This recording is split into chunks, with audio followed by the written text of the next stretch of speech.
तो कैसे हैं आप लोग? उम्मीद करता हूं बहुत बेहतर होंगे। इलेक्ट्रिसिटी चैप्टर आप लोग पढ़ लिए होंगे। अगर इस चैप्टर में आपको 1% भी परेशानी है, आप उम्मीद रखिए उस परेशानी को मैं बिल्कुल क्रिस्टल क्लियर कर दूंगा।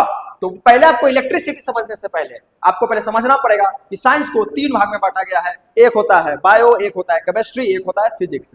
बायो में जो सबसे छोटा चीज होता है सर, बायो में सबसे छोटा जो पार्टिकल्स होता है, बायो में पार्टिकल्स नहीं होता भाई। बायो का सबसे छोटा यूनिट जो है, यूनिट उसको सेल बोलते हैं, सेल बोलते हैं। ये किसमें है सर? बायो में है।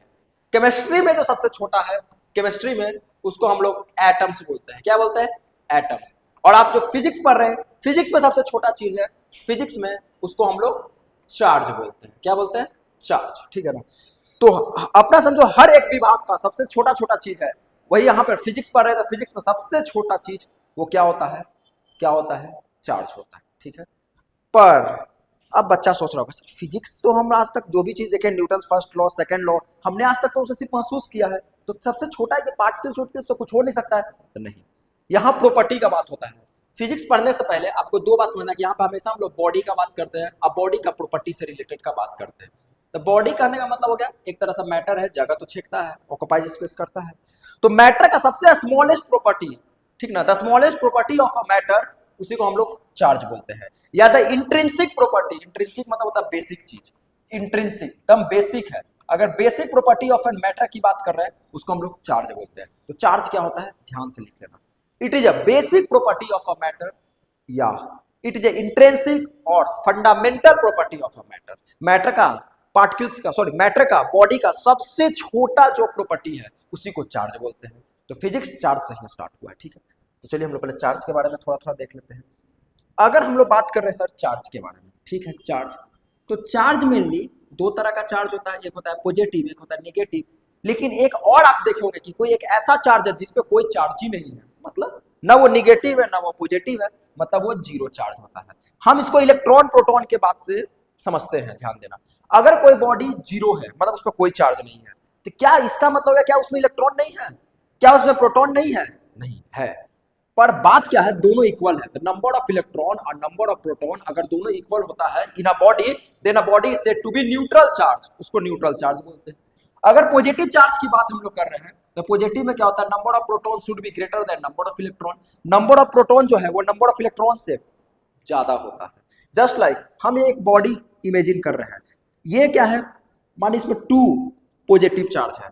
2 पॉजिटिव चार्ज कहने का मतलब कि इसमें 2 प्लस चार्ज है, मानिए 2 पॉजिटिव चार्ज है, तो इसके अंदर अगर मानिए 10 इलेक्ट्रॉन होगा तो 12 प्रोटॉन होगा। तब यहां में से 10 इलेक्ट्रॉन से ये 10 प्रोटॉन क्या हो गया सर? कैंसिल आउट हो गया। तो बचा कितना सर? 2 प्रोटॉन, और 2 प्रोटॉन है इसलिए इस बॉडी पर 2 प्लस चार्ज आया। ठीक है। तो अगर कोई बॉडी प्लस चार्ज है मतलब वहां प्रोटॉन का नंबर ज्यादा है एज कंपेयर टू इलेक्ट्रॉन। अगर कोई बॉडी निगेटिव चार्ज है उसका मतलब इलेक्ट्रॉन का नंबर ज्यादा है एज कंपेयर टू प्रोटॉन। बात बिल्कुल क्लियर। चलिए अब ध्यान दीजिए, जब कभी भी हमेशा इलेक्ट्रॉन ट्रांसफर करता है, क्या ट्रांसफर करता है? इलेक्ट्रॉन। देखो एक होता है प्रोटॉन, एक होता है इलेक्ट्रॉन। प्रोटॉन बोला कि देखो भाई हम क्या है, यहाँ किसका बात हो रहा है? एटम में मेरे आप केमिस्ट्री पढ़ा होंगे कि हम बीच में ही कंसंट्रेटेड रहेंगे, एक ही जगह बैठे हुए रहेंगे, और इसके चारों तरफ ऑर्बिट में इलेक्ट्रॉन बोलता है कि हम घूमते रहेंगे। तो इलेक्ट्रॉन ही घूमता है, ठीक ना। तो अब तुम ध्यान देना, इलेक्ट्रॉन के फ्लो होने के कारण, इलेक्ट्रॉन के फ्लो होने के कारण आपको इलेक्ट्रिसिटी मिलता है, मतलब करंट मिलता है, ठीक ना। तो इलेक्ट्रॉन का क्या हो गया? देखो इलेक्ट्रॉन का अगर डायरेक्शन की हम लोग बात करें तो इलेक्ट्रॉन निगेटिव से पॉजिटिव की तरफ जाता है। तो अगर हम लोग करंट का डायरेक्शन की बात करें तो ये अपोजिट होता है इलेक्ट्रॉन का डायरेक्शन, मतलब करंट आपका जा रहा है पॉजिटिव से नेगेटिव। तो हम दैट यहां बोल सकते हैं electron is just like a negative हो गया, तो current is just like a positive हो गया, पॉजिटिव हो गया। लेकिन याद रखना करंट एक आगे एक और होता है, कन्वेंशनल करंट, ये सब करंट, वहां करंट में भी नेगेटिव हो सकता है। बस में ना, ये हमेशा मत बोला करंट इज ऑलवेज पॉजिटिव, हमेशा पॉजिटिव नहीं होता है। कोई पूछेगा करंट का डायरेक्शन क्या होता है, तो अपोजिट होता है इलेक्ट्रॉन के डायरेक्शन से। अगर इलेक्ट्रॉन इधर से इधर मूव कर रहा है, देखो समझो, अगर इलेक्ट्रॉन चुक चुक चुक चुक चुक चुक इधर से इधर मूव कर रहा है तो करंट बोलेगा हम इधर से मूव करेंगे, हमेशा अपोजिट, ठीक है। अगर इलेक्ट्रॉन ऐसे जा रहा है तो करंट बोलेगा हम ऐसे जा रहे हैं। अगर इलेक्ट्रॉन ऐसे जा रहा है तो करंट बोलेगा हम ऐसे जा रहे हैं। अगर इलेक्ट्रॉन इधर से ऐसे जा रहा है तो करंट बोलेगा हम इधर से ऐसे जा रहे हैं। हमेशा उसको अपोज करता है करंट, ये बात क्लियर है। तो चलिए यहां तक तो बहुत अच्छी बात है। अब हम लोग आते हैं करंट के बारे में। तो करंट क्या है? The rate of flow of charge, बस सिंपल है, फ्लो ऑफ इलेक्ट्रिक चार्ज है। तो इसको हम लोग बोलते हैं rate of flow of charge. देखो समझो चार्ज क्या है, तो चार्ज तो मैं बता दिया कि ये मैटर का सबसे छोटा प्रॉपर्टी है। चार्ज को डिनोट क्यू से करते हैं, ऐसा यूनिट कूलम होता है। तो चार्ज क्यू, अब फिजिक्स में कभी भी रेट वर्ड आ गया मतलब तुम टाइम से डिवाइड किया, तो यही तुमको करंट आई मिल गया। तो आई बराबर क्यू बाई टी होता है, और करंट का ऐसा यूनिट क्या होता है, एम्पियर होता है। क्या होता है, एम्पियर होता है। Current is denoted by I, I से डिनोटेड होता है, ठीक है ना। तो यही तुमको बस यहाँ पे ध्यान देना। तो क्या लिख रहा है, the flow of electric current, अगर कंडक्टर के थ्रू जा रहा है समझो, यहाँ बॉडी कहो तो ज्यादा बेस्ट है, कोई बॉडी के थ्रू तो उसको इलेक्ट्रिक करंट बोलते हैं। ऐसा यूनिट एम्पियर होता है, डिनोटेड बाई कैपिटल आई या स्मॉल आई, दोनों से डिनोट होता है। आई बराबर क्यू बाई टी, हम आपको फॉर्मूला डिराइव करके दिखा दिया कि डिफिनेशन से आता है rate of flow of charge, charge Q और रेट का मतलब टाइम से डिवाइड कर दो तो आ गया करंट। चलो ठीक है, then we move to the next second topic. Second topic आपका है पोटेंशियल डिफरेंस। वेनेवर, जब कभी भी, अब तुम्हारे माइंड में ये आ रहा होगा सर करंट इधर से ऐसे क्यों फ्लो किया। अगर मानो तुम्हारा पोटेंशियल 20 वोल्ट है, मेरा भी पोटेंशियल 20 वोल्ट है, तो हम दोनों में करंट नहीं फ्लो करेगा। करंट हमेशा फ्लो करता है हायर पोटेंशियल से लोअर पोटेंशियल के ही तरफ, ये ध्यान रखना। तो मतलब कहने का मतलब क्या हो गया कि तुम देखो, ये मानो एक बॉडी है, तुम इस पर बैटरी लगा दिया, लो बैटरी लगा दिया ढेर सारा, हाँ, ये बड़ा वाला पॉजिटिव है, छोटा वाला नेगेटिव है। तो बड़ा वाला मतलब क्या हो गया कि इसका पोटेंशियल हाई है, पोटेंशियल जो इसका पोटेंशियल है सर वो बहुत हाई है। और लो का मतलब क्या हो गया सर, इसका पोटेंशियल जो है वो लो है। तो करंट हमेशा किधर से फ्लो करेगा, ये हाई पोटेंशियल से लो पोटेंशियल की तरफ, ठीक ना। तो current flows from high potential to low potential, क्योंकि जीवन में सबको ये बात पता है, हर चीज हाई से लो की तरफ जाता है। टंकी में पूरा पानी भर दिया, नीचे नल चालू किया तो हाई से लो कंसंट्रेशन की तरफ गया, हर चीज, तो हर चीज समझो हाई से लो कंसंट्रेशन की तरफ जाता है। तो current flow from high concentration to low concentration, ठीक है। यहाँ मतलब high potential, sorry, high potential to low potential की तरफ करंट फ्लो करता है।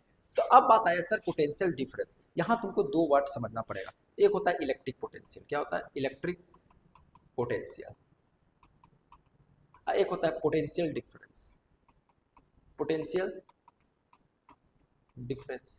दोनों में क्या डिफरेंस है, देखो इलेक्ट्रिक पोटेंशियल क्या होता है, जैसे जस्ट लाइक समझिए तुम्हारा घर है, ठीक है, हम तुम्हारे घर पर आए, आके बोल रहे ए निकलो निकलो निकलो निकलो, तुम मेरा पैसा हमको नहीं दिया है पढ़ाने का, निकलो निकलो निकलो निकलो निकलो निकलो निकलो निकलो निकलो निकलो निकलो निकलो, तुमको पूरा परेशान कर दिए, तुमको एकदम अंदर से क्या बोलते हैं फ्रस्ट्रेशन आने लगा, ये यार ये कितना मास्टर बोल रहा है। तब समझो बाहर से तुम्हारे पापा आए, पापा सोचेंगे हम तो पैसा दिए थे, ये मास्टर बार बार आकर क्यों बोल रहा है निकलो निकलो घर से, निकलो निकलो, तुमको पैसा नहीं दिया है।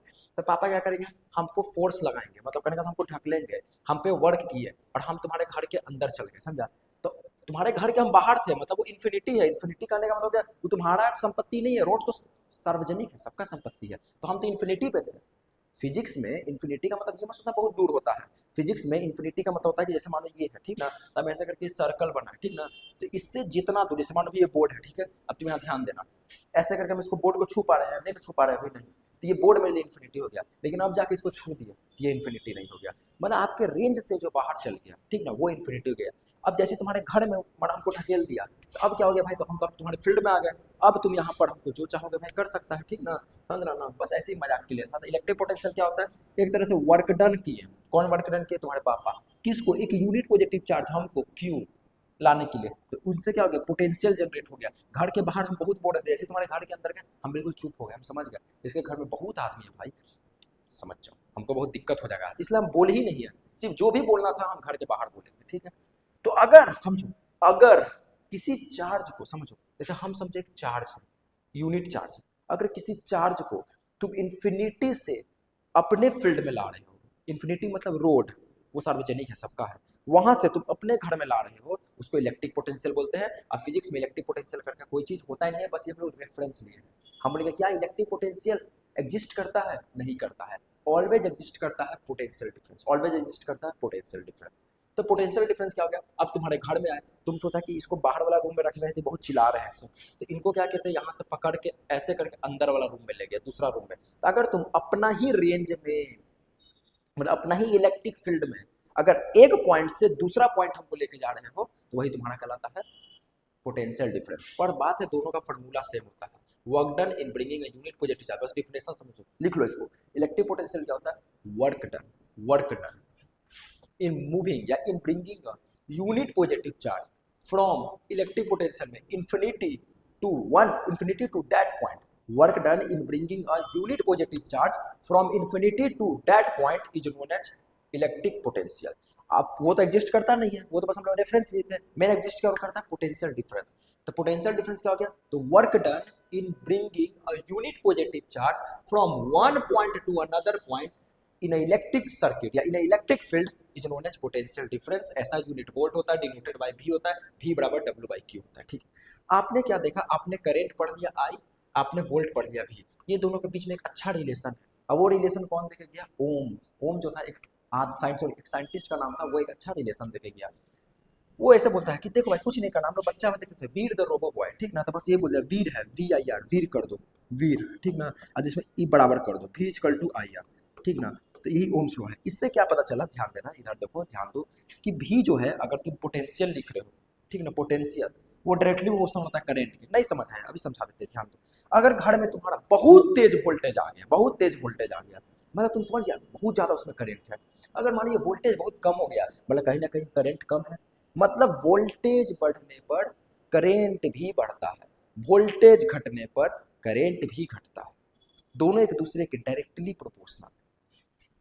व्हेन वोल्टेज इज इंक्रीज, इसको वोल्टेज ही बोलते हैं, potential difference is also known as voltage.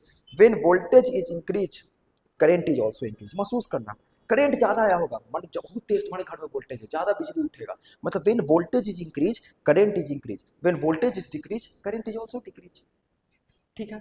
और फिजिक्स में एक बहुत अच्छा बात होता है क्या, कि जब कभी भी सर प्रोपोर्शनलिटी का साइन को चेंज करके अगर हम इक्वल टू लगाते हैं, तो ऑलवेज ऐड हम लोग एक कांस्टेंट करते हैं। यहाँ पर कांस्टेंट फिक्स्ड है, उसको हम लोग रेजिस्टेंस बोलते हैं। तो भी बराबर क्या हो गया, आर आई हो गया, इसी को अरेंज करके लिख दिया, V the robo by V equal to I R. यहाँ पे आर क्या हो गया सर, रेजिस्टेंस है, क्या सर, रेजिस्टेंस है, ठीक ना। अब थोड़ा सा रेजिस्टेंस के बारे में भी देख लेते हैं, चलो। इसका ग्राफ कैसा बनता है ये भी थोड़ा समझा देते हैं। अगर भी और आई का ग्राफ बोल रहा है तो ऐसे बनता है, ठीक ना, straight line passing through the origin, origin से पास करता है।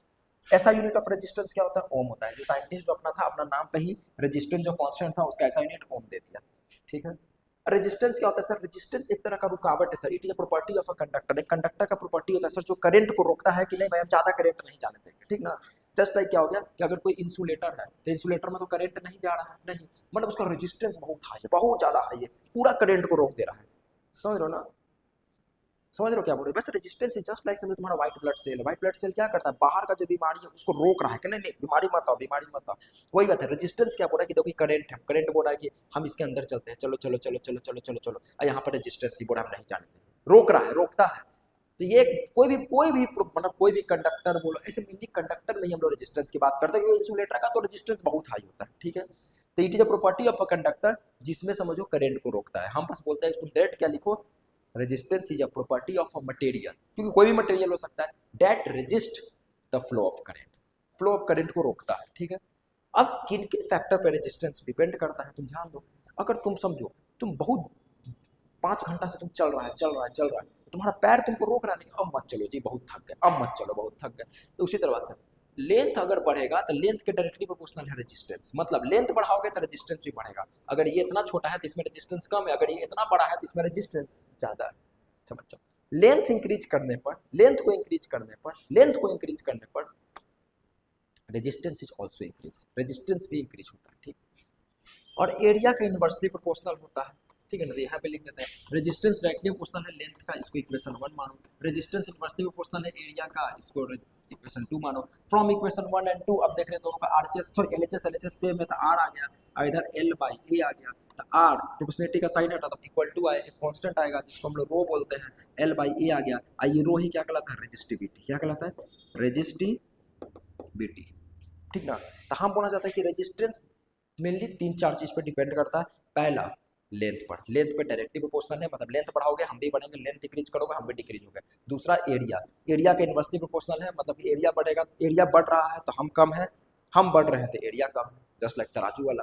और तीसरा हो गया आपका नेचर ऑफ मटेरियल, आप कैसा मटेरियल पे ले रहे हैं, मतलब इस रो पर भी डिपेंड कर रहा है, ठीक ना। और चौथा हो गया टेम्परेचर, टेम्परेचर पे भी डिपेंड करता है, टेम्परेचर बढ़ाने पर कैसा होता है, ठीक है। चलो अब हम लोग आ रहे हैं, हाँ, मेनली बात तुम समझ जाओ, कुछ कुछ की पॉइंट है लिखा हुआ, ये तो हम डिराइव करके दिखाई दिए कि मेटल जो है वो गुड कंडक्टर है, उसका रेजिस्टेंस कम होता है। पहले बता देते हैं नॉन मेटल जो होता है पुअर कंडक्टर होता है, हाई रेजिस्टेंस होता है, रेजिस्टिविटी का ऐसा यूनिट ओम मीटर होता है, इस वजह से लिखा हुआ है, ज़्यादा कुछ नहीं। चलो अब आए हैं भाई रजिस्टर इन सीरीज, सीरीज में ध्यान देना।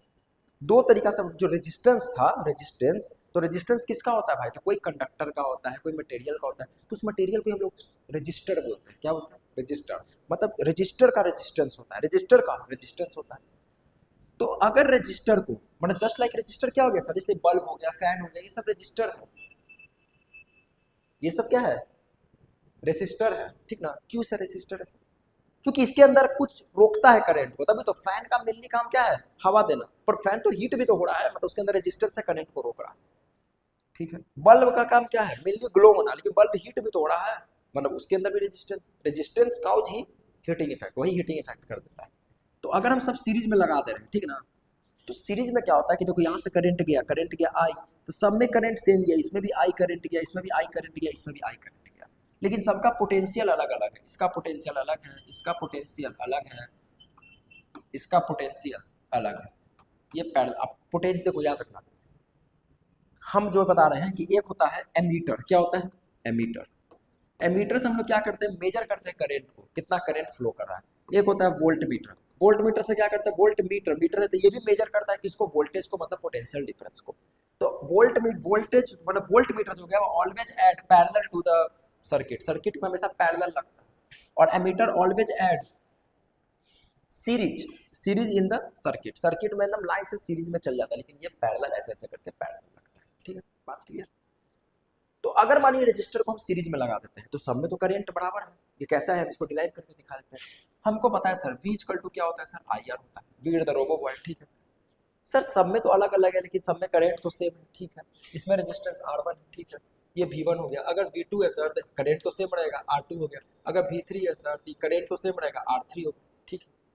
हम क्या किए सर, सबको जोड़ दिए, सबको जोड़ दिए, जोड़ दो, तो V1 plus V2 plus V3 बराबर क्या होगा, जोड़ो, आई R1 प्लस आई R2 प्लस आई R3, ठीक है ना।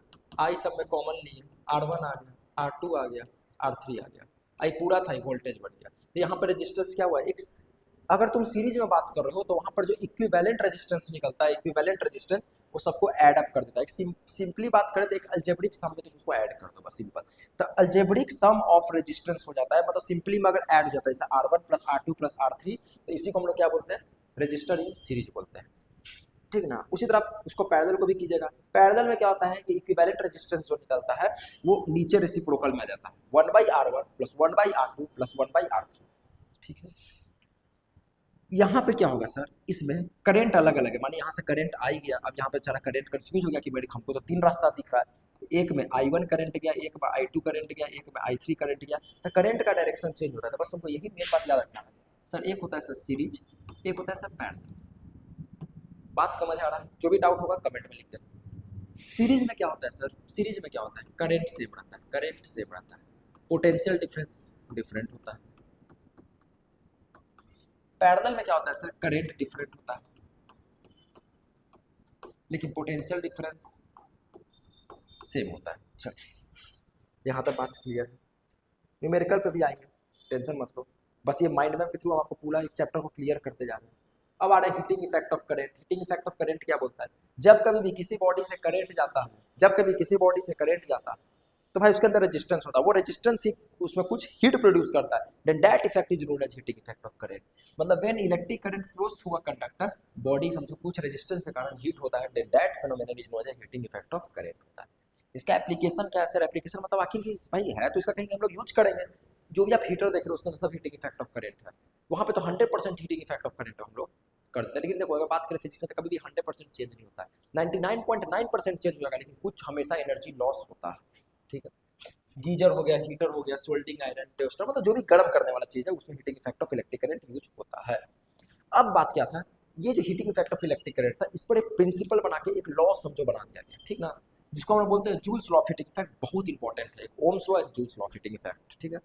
Joules law of heating effect क्या बोलता है, आपको पता लगाना है कि मेरा जो हीटर है, या मेरा जो टोस्टर है, या मेरा जो गीजर है, या मेरा जो भी इलेक्ट्रिक आयरन है, हीटर है, सोल्डर माइक, ये कितना गर्म हो रहा है, इसका अमाउंट ऑफ हीट हमको निकालना है। तो अगर अमाउंट ऑफ हीट निकालना है तो वो डायरेक्टली प्रोपोर्शनल होता है पहला करंट का, करंट का स्क्वायर का, सॉरी करंट का स्क्वायर का, मतलब जो मानिए करंट उसमें जा रहा है 10 एम्पियर, तो 100 एम्पियर का डायरेक्टली प्रोपोर्शनल होगा। मतलब करंट का स्क्वायर जितना बढ़ेगा उतना ही ज्यादा हीट बढ़ेगा। करंट पे नहीं होता है, करंट का स्क्वायर पे होता है। ये पहला इक्वेशन हो गया। दूसरा हीट डायरेक्टली क्वेश्चन होता है रेजिस्टेंस का, जितना ज्यादा समझो रेजिस्टेंस रोकेगा उतना ज्यादा समझो हीट प्रोड्यूस होगा, जितना ज्यादा समय के लिए जा रहा है उतना ज्यादा हो गया। इसको इक्वेशन 1, इसको इक्वेशन 2 और इसको इक्वेशन 3। और फिर तुम LHS सेम है, तब तुम क्या लिख दोगे फ्रॉम इक्वेशन 1 2 एंड 3। यहाँ से तो H आ गया, ठीक है, और यहाँ से I स्क्वायर आ गया, R आ गया, T आ गया, ठीक है। चलो हाँ, ऐसा यूनिट ऑफ यहाँ पर क्या हो गया, हीट कैसा यूनिट सबको पता है, जूल होता है। अब हम लोग आ रहे हैं इलेक्ट्रिक पावर पर। पावर क्या बोलता है, रेट ऑफ डूइंग एनर्जी, कितना आप एनर्जी कर रहे हैं, रेट ऑफ डूइंग वर्क से जो रेट ऑफ डूइंग वर्क या rate at which energy consume is known as power, उसको पावर बोलते हैं। तो किस रेट पर, रेट का मतलब बताए थे सर कि टाइम से डिवाइड कर देना, और कितना वर्क कर रहे हैं, तो वर्क हो गया चाहे एनर्जी हो गया, इसी को हम लोग पावर बोलते हैं, ठीक है। तो पावर क्या हो गया, रेट ऑफ डूइंग वर्क, नीचे रेट मतलब टाइम से डिवाइड होना, रेट ऑफ डूइंग वर्क, ठीक है। अब यहाँ क्या कीजिए, आप ओम्स लॉ लगाइए, सर ओम्स लॉ नहीं, पोटेंशियल डिफरेंस V बराबर W/Q, यहाँ से W आप निकाल दिए तो क्या आ गया, VQ आ गया, जस्ट यहाँ पे पुट कर दीजिएगा। तो देखिए यहीं पर हम पुट कर दिए V, W की जगह हम लिख सकते हैं VQ/T, Q/T क्या होता है, I होता है, तो P का फॉर्मूला आ गया P बराबर VI, ठीक है। अब क्या कीजिए, एक बार यहाँ ओम्स लॉ लगाइएगा तो ये आ जाएगा P बराबर I²R। एक बार यहाँ एक बार ओम्स लॉ लगा के यहाँ पे एक बार V को चेंज कर दीजिएगा, एक बार I को चेंज कर दीजिएगा तो एक बार V²/R आ जाएगा। चारों फॉर्मूला आपको एकदम रटा हुआ बनाना चाहिए, पावर बराबर W/T, पावर बराबर VI, पावर बराबर I²R, पावर बराबर V²/R, ठीक है। ऐसा यूनिट ऑफ पावर वाट होता है। अब यहाँ ध्यान दीजिए, अगर ज्यादा रेजिस्टेंस है, किसी भी रेजिस्टेंस बहुत ज्यादा है, तो इसमें कम करंट जा रहा है भाई, क्योंकि सब तो रोक ही दे रहा है भाई, उसमें करंट कम होता है, इससे तो इंसुलेटर में करंट नहीं लगता है। और अगर किसी में बहुत ज्यादा करंट है, मतलब समझो वहाँ बहुत ज्यादा हीट प्रोड्यूस होगा, ठीक है ना। उम्मीद करते हैं ये आपको वीडियो बहुत अच्छा लगा होगा, ऐसे ही करके आप इंटरेस्टिंग वीडियो और भी लाएंगे। आप लोग बस सब्सक्राइब कीजिए, मिलते हैं तब तक नेक्स्ट वीडियो में, ठीक है। कोई बात नहीं है, सब ठीक है।